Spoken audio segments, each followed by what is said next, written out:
Hello, this is David Lorimer here. Today I'd like to discuss one or two points from an essay by Erich Fromm on disobedience. This is called Disobedience as a Psychological and Moral Problem. It was a book first published in 1984, and I actually read it at the time, so that's over 40 years ago. And he says right at the beginning, for centuries, kings, priests, feudal lords, industrial bosses and parents have insisted that obedience is a virtue and disobedience is a vice. In order to introduce another point of view, let us set against this position the following statement. Human history began with an act of disobedience, he's talking about the fall, and it is not unlikely that it will be terminated by an act of obedience. And remember, this was written during the time of the Cold War. And then what he goes on to suggest is that there are two forms of obedience and therefore two forms of conscience. So he says obedience to a person, institution, or power, which he calls heteronymous obedience, a bit complicated, is submission to an outside power, an abdication of my own autonomy. Obedience to my own reason or conviction is autonomous obedience. In other words, being true to yourself, and it's an act of affirmation. And then if you translate this into conscience, then you get an authoritarian conscience, which is the obedience to the external authority.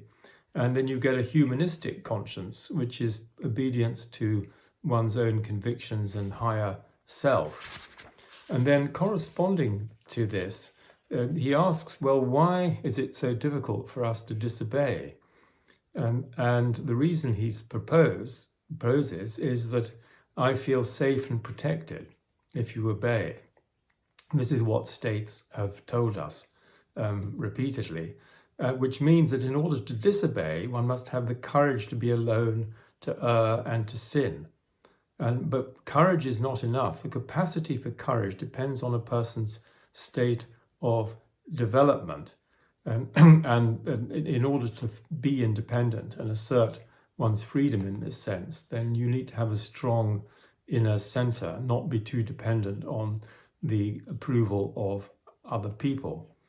And then the final point that he makes that I think is important here is that it's not only is the capacity for disobedience the condition for freedom, freedom is also the condition for disobedience. If I'm afraid of freedom, I cannot dare to say no, and I cannot have the courage to be disobedient. Indeed, freedom and capacity for disobedience are inseparable. Hence, any social, political, and religious system which proclaims freedom yet stamps out disobedience cannot be the truth. And this is the state we find ourselves in the world today, is that we are encouraged to obey, to conform, to not to step out of line.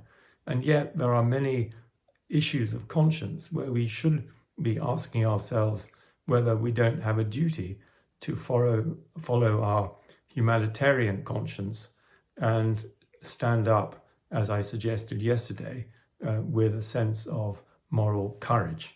Thanks for listening.